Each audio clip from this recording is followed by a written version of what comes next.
किसी जंगल में एक गुरुद्रो नाम का एक शिकारी रहता था जो जंगल में जंगली जानवरों का शिकार करता था।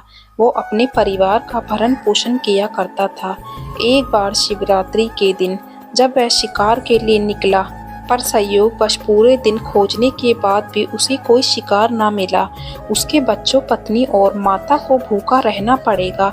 इस बात से चिंतित हो गया। सूर्य अस्त होने पर वह जलाशय के समीप गया और वहां एक घाट के किनारे पेड़ पर पीने का पानी लेकर चढ़ गया, क्योंकि उसे पूरी उम्मीद थी कि कोई न कोई जानवर अपनी प्यास बुझाने के लिए यहाँ जरूर आएगा।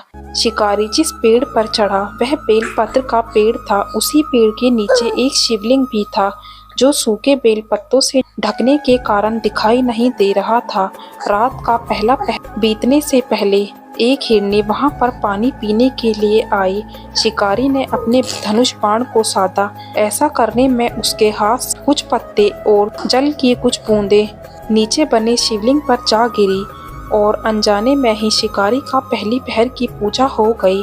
हिरनी ने जब पत्तों की खड़खड़ाहट सुनी तो वो घबरा कर ऊपर की ओर देखा और शिकारी से कांपते हुए स्वर में बोली, मुझे मत मारो। शिकारी ने कहा कि वह और उसका परिवार भूखा है, इसलिए वह उसे नहीं छोड़ सकता।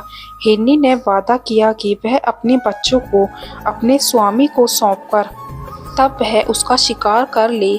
शिकारी को उसकी बात पर विश्वास नहीं हो रहा था। उसने कहा कि जिस तरह सत्य पर धरती टिकी है, समुद्र मर्यादा में रहता है और झरनों से जलधाराएं गिरा करती हैं, वैसे ही वह भी सत्य बोल रही है। क्रूर होने के बावजूद भी शिकारी को उस पर दया आ गई। जल्दी लौटना कहकर हिरनी को जाने दिया। इसी तरह से 3 पहर की पूजा पूरी हुई। तीसरे पहर की पूजा के वक्त उसे हिरन दिखा। उसने शिकारी को देखा और पूछा, तुम क्या चाहते हो? वह बोला, अपने परिवार को भोजन देने के लिए तुम्हारा वध करूंगा। वह हिरन प्रसन्न होकर कहने लगा, मैं धन्य हूँ कि मेरा शरीर किसी के काम आएगा। परोपकार से मेरा जीवन सफल हो जाएगा। कृपया कर आप अभी मुझे जाने दो ताकि मैं अपने बच्चों को उनकी माता के हाथ में सौंपकर और उनको सभी धीरज बांधकर यहाँ लौट आऊँगा। शिकारी ने उसे यह कहकर जाने दिया कि शीघ्र लौट आना।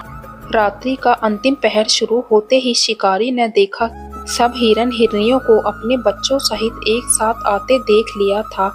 उन्हें देखते ही उसने अपने धनुष बाण साधा और चौथे पहर की भी शिव पूजा संपन्न हो गई। वह सोचने लगा कि ये पशु धन्य हैं, ज्ञानहीन होकर भी अपने शरीर से परोपकार करना चाहते हैं, लेकिन मैं अनेक प्रकार के कुकृत्य से अपने परिवार का पालन करता रहा। अब उसने अपना बाण रोक कर उसके ऐसा करने पर शिव उससे प्रसन्न हुए और उसे गुरु नाम दिया, जो रामायण के राम के मित्र हुए।